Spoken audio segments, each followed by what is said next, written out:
Estou me apresentando como professora Nelis Lopes Fernandes, nascida em 1929, no dia 3 de dezembro. Nascida em Franca, cidade onde estudei e me formei como professora normalista e me dediquei a esta carreira tão bela, tão digna, que é ser professor. Durante 30 anos, lecionei para meus alunos de primeira série, fui sempre uma alfabetizadora. Eu estou aqui presente na frente de vocês para dizer algumas coisas que passaram pela minha vida. Sou de uma formação de avós e de pai, de uma utopia que naquela época era considerado uma utopia, um sonho de ser comunista. Nós queríamos que o comunismo fosse instalado aqui no Brasil. Desse sonho temos graves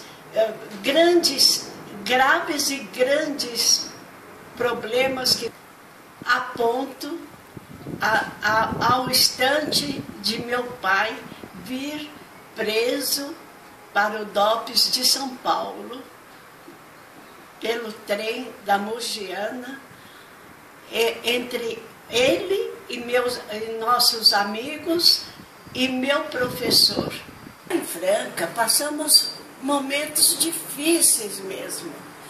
Então, nós tivemos coisas lindas, como abrigar uma pessoa muito importante durante alguns meses dentro de casa, que ninguém poderia saber, todos faziam o seu segredo e tudo mais.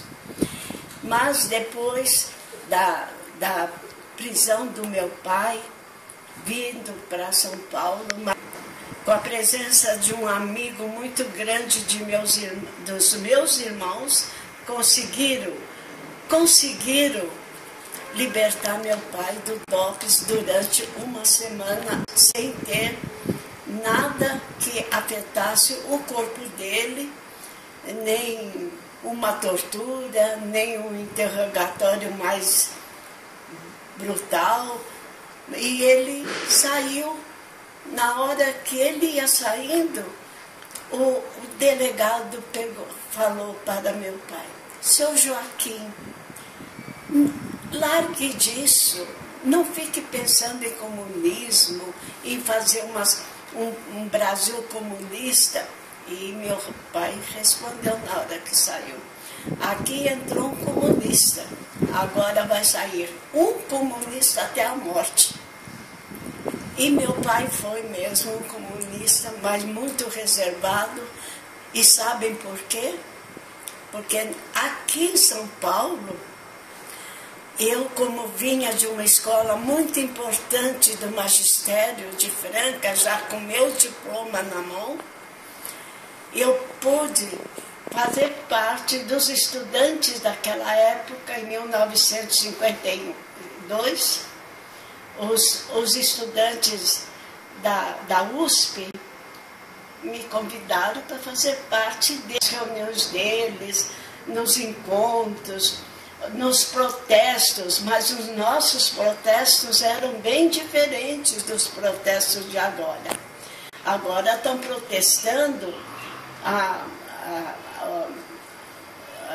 diminuição do preço da condução, que é o metrô,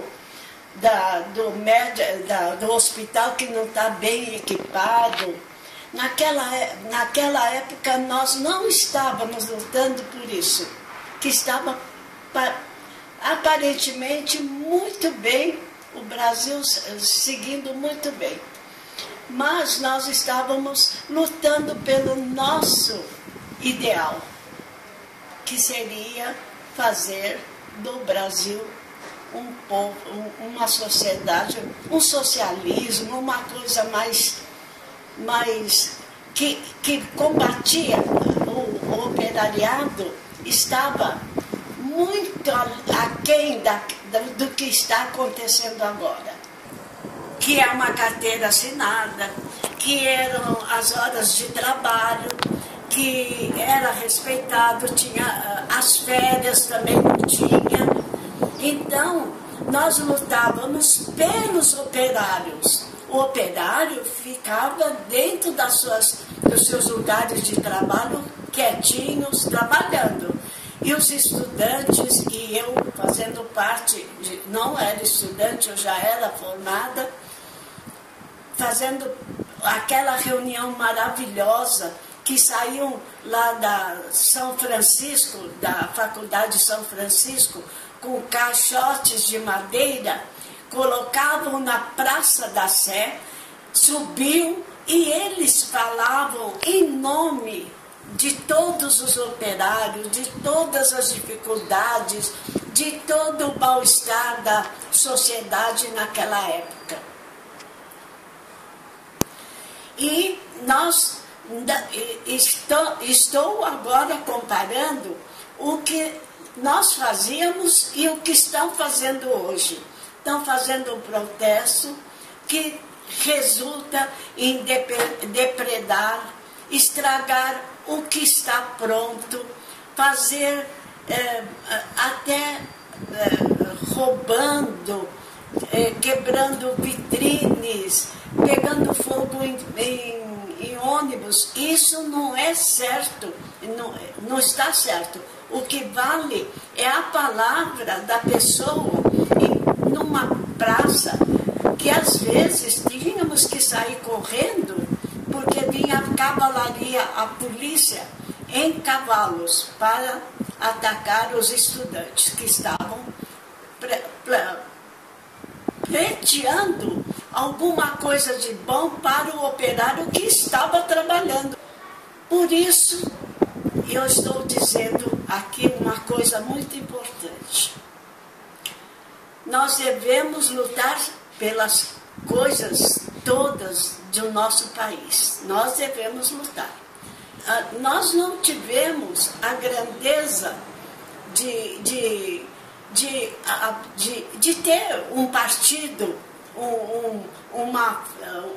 uma reforma profunda, nada. Mas nós notamos, depois daquele trabalho todo de 1950 a 1960, que houve que brotou a semente, porque nós estamos com os operários todos registrados, a maioria registrado. Nós sabemos da zona rural, as fazendas, os desenvolvimentos e os empregados sendo também todos amparados pelas leis. E a grandeza do Brasil que se transformou rapidamente depois de 1950 depois da guerra para cá. Nós tivemos um desenvolvimento muito grande e o amparo o operário todo amparado pelas leis que nós temos no Brasil. Agora, eles estavam todos preocupados com os comunistas naquela época, quando, terminando 1950, entramos em 1960, eles estavam preocupados ainda muito, porque os estudantes continuavam com os ideais lindos, maravilhosos, que daria muito resultado se fosse instalado em vários lugares. O desenvolvimento, o progresso, a instalação, a tomada de Cuba por Fidel Castro, tudo, houve aquela preocupação de dar o golpe. Depois de toda essa mudança, Fidel Castro em Cuba, todo esse desenvolvimento e a preocupação de que uma parte importante da sociedade brasileira estava imbuída nas ideias comunistas. Deram um golpe para instalar a ditadura aqui no Brasil. E foi o que aconteceu. Houve caçadas, houve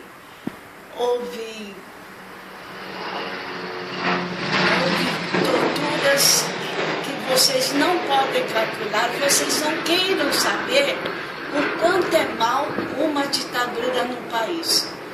Então, a ditadura veio com toda a força por militares, todos militares. Então, sumiram muitas pessoas, mataram muita gente, torturaram, fizeram tudo de maldade para gente que vinha na praça, não para derrubar uma parede, dar um pontapé. Vinha na praça para subir na caixa de madeira, porque não tinha outro meio de fazer nada. Então, vinha para falar com a palavra e instruir. E nós tínhamos reuniões clandestinas, fechadas e tudo, mas com muito cuidado para não cair na mão dos militares. Mas muitos amigos nossos, muitos companheiros nossos desapareceram, talvez lá no Rio Araguaia, porque lá tem bastante piranha, e foi constatado que muita gente desapareceu sendo jogada lá no Rio Araguaia. E em todos os lugares se começam a cavucar lugares escondidos dos cemitérios, como alguns anos atrás descobriram, vários corpos de comunistas que foram mortos.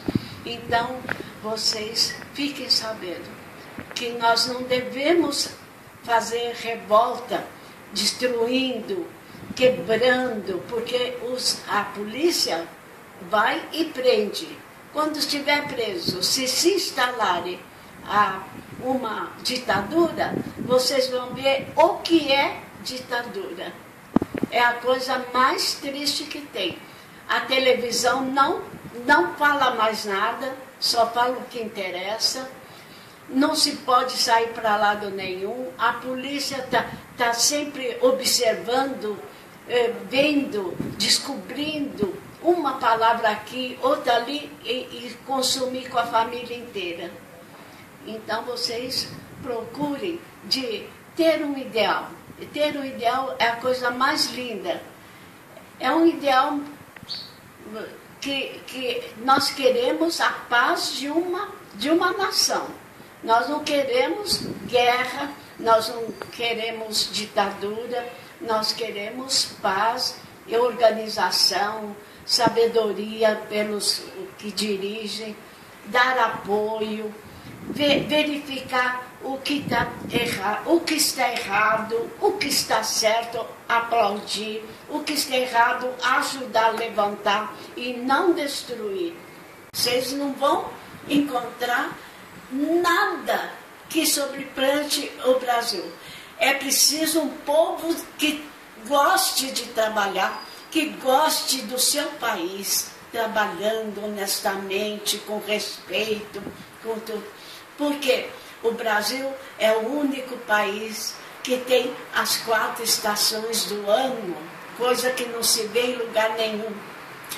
Nós não temos terremoto, nós não temos vulcões, nós não temos maremotos, nós não temos nada. Por que agora esse ódio? A gente nota que os jovens de hoje estão odiando o que tem no Brasil. E não é isso. Nós, jovens de 1950, 60, nós queríamos que aquilo se tornasse ainda mais lindo, não destruindo, elevando.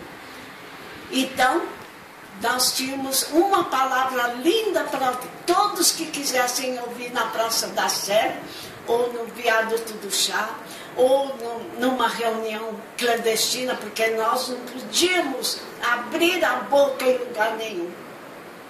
Nós sabíamos que nós tínhamos uma polícia atrás, sempre em observação para levar presa. E, graças a Deus, eu sempre me portei dignamente para nunca cair numa prisão. Eu corri, eu pulei, viaduto do chá corria muito, porque eu notava, eu conhecia um tal de Páscoa, que era o tira,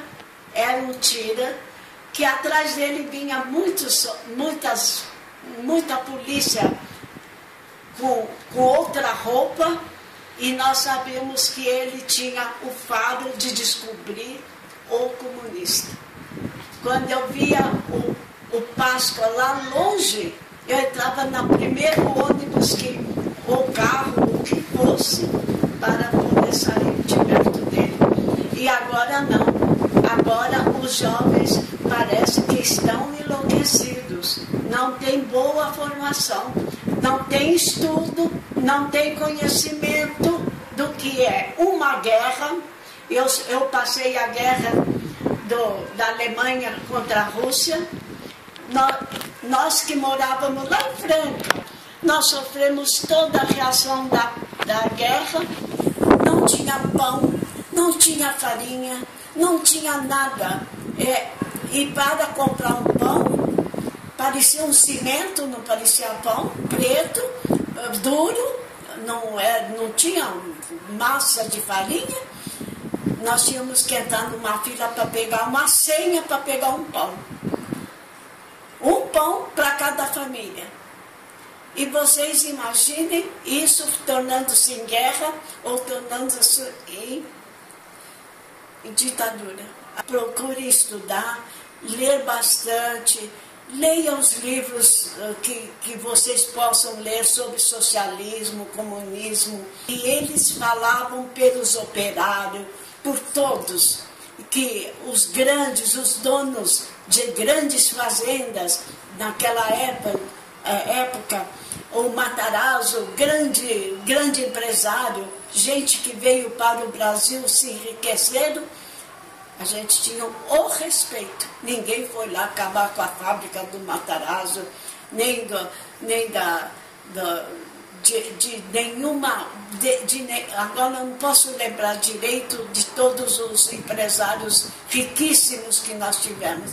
Ninguém foi destruir a fazenda de ninguém, ninguém foi destruir o ônibus de ninguém. E então, eu acho que vocês que estão estudando, que são jovens, procurem seguir o caminho do estudo e do trabalho digno. Vocês têm uma vida linda pela frente. Então, procure um ideal, como eu tive.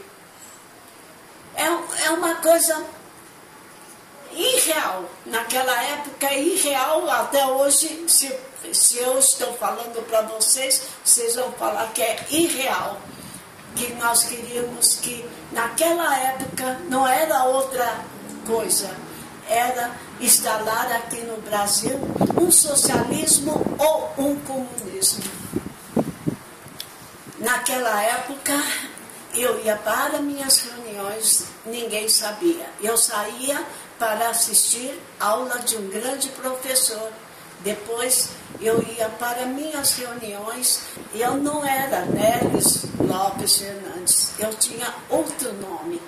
Então, para nunca a polícia botar a mão na Neles Lopes Fernandes, no nome da Neles Lopes Fernandes. Então, eu tinha outro nome, meus colegas outros nomes, e cada um tinha uma missão. Nós tínhamos que ler, saber muito sobre a Rússia, sobre a Polônia, sobre tudo. Nós tínhamos que ler muito e discutir muito. Uma reunião tão certa, tinha que ficar escondido por causa da polícia, mas não por nós, porque nós éramos convidados para ir em casas muito importantes de São Paulo. A família dava chave para nós, fazíamos nossa reunião e nós saíamos da reunião, entregávamos a chave que eles vinham de volta com o horário certo, com tudo certo. Não tinha baderna, não tinha bebida, não tinha tempo perdido em sexo, nada disso. E eram reuniões de dignidade exemplar. E dali nós saímos para ser algo, para dizer algo para alguém. E o maior exemplo de toda essa utopia, o sonho é uma utopia, né? Eu sonho uma coisa linda, é uma utopia, não pode ser realizado. E não pôde ser realizado aqui no Brasil, mas a sementinha foi lançada, porque hoje nós vemos o sucesso do operariado nas fábricas, em todo lugar. Então, a sementinha foi lançada. Muita gente morreu com a ditadura também. Depois o meu espaço foi, desde que eu nasci, até 1958. Depois de 58, fechei minha boca para meu pai não voltar para a prisão. Porque seria o primeiro a ser preso meu pai. Eles não sabiam que nós estávamos em São Paulo. Então, eu fechei minha boca durante 30 anos sem falar nada sobre socialismo, comunismo, nada disso. Que nós fizemos muito bem para o partido, nós acatamos um homem importante na nossa casa, ficou vivendo na nossa casa como um da família, e era um homem muito importante que estava numa prisão muito distante daqui de São Paulo, e que ele veio para lançar um livro. O crime dele era lançar livro, falar das coisas erradas que estavam acontecendo em fazendas, em grandes propriedades rurais. E hoje tudo é esclarecido, todos têm o seu ganha-pão, todos têm sua casinha.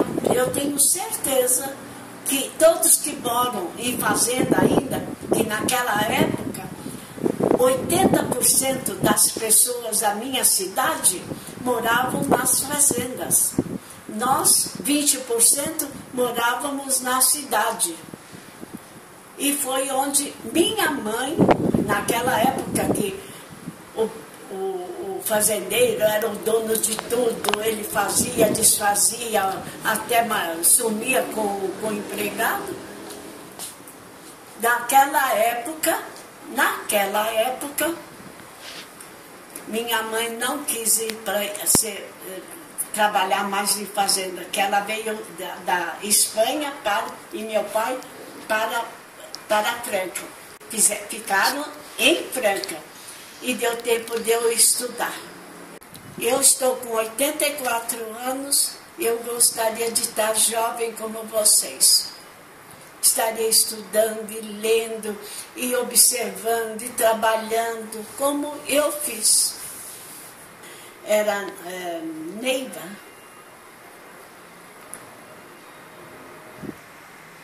Nós fazemos reuniões em casas de pessoas dignas, bem formadas, que jamais levaria uma palavra fora para qualquer lugar, porque nada poderia sair fora, porque o comunista era perseguido como se persegue um animal feroz. Então, eu me lembro muito bem, minha casa em Franca, que eu era estudante ainda, tinha o recurso da minha casa em Franca, mas não era muito nós recebíamos pessoas para ficarem em casa. Agora, em São Paulo, Guarnieri, o grande ator, era nosso companheiro nas nossas reuniões. O Montauri, o doutor Montauri, um famoso médico, que era também recém-formado, doutor José Luzil, o médico maravilhoso de 40 e tantos anos de Hospital das Clínicas. Tatiana Belin, que é a nossa escritora maravilhosa, que há pouco tempo faleceu, com 93 anos, a casa dela. Os músicos famosos daquela época. Dr. Belfort Matos oferecia a casa dele, o apartamento dele, a esposa dele oferecia para as reuniões. Vou dizer de uma passagem rápida. Estávamos todos numa fazenda, numa reunião, lá perto de Batatais. E meu pai foi na cidade buscar as pessoas que iriam falar naquela reunião. Foi no tempo de Adhemar de Barros. A polícia embalada apareceu lá com um tiroteio. Nós tivemos que sair correndo, mas nós da reunião, ninguém ficou ferido, ninguém nada. Não aconteceu nada. Alguém mandado pelo Partido Comunista foi lá, pegou todo mundo, porque já sabia que a polícia ia aparecer lá. E foi que pegaram fogo e tudo que tinha lá. A polícia chegando, pegou fogo. Muita gente que morava por perto ficou sem saber o que fazer. Mas ficaram distantes porque a perseguição era na casa importante da fazenda. Meninos, mocinhos, jovens, não destruam. Num protesto, vocês não devem destruir nada que está feito. É construir. Deixa eu falar uma passagem de uma reunião na minha casa aqui no Belenzinho, na rua Saturnino de Brito. Foi um momento difícil para mim, porque nós fazíamos reuniões na minha casa, porque era uma casa muito grande e povoada de bastante gente. Tinha velhos, moços, crianças, e é uma casa muito movimentada. Uma reunião ali não se percebia quase nada, que tinha muitos cômodos e era fácil o negócio. Resolveram fazer uma reunião e entrega do prêmio. E foi tudo organizado para isso. No domingo, de manhã, eu estava lavando toda a área para ficar tudo limpinho, de repente aparece um moço muito bem vestido e pergunta para mim: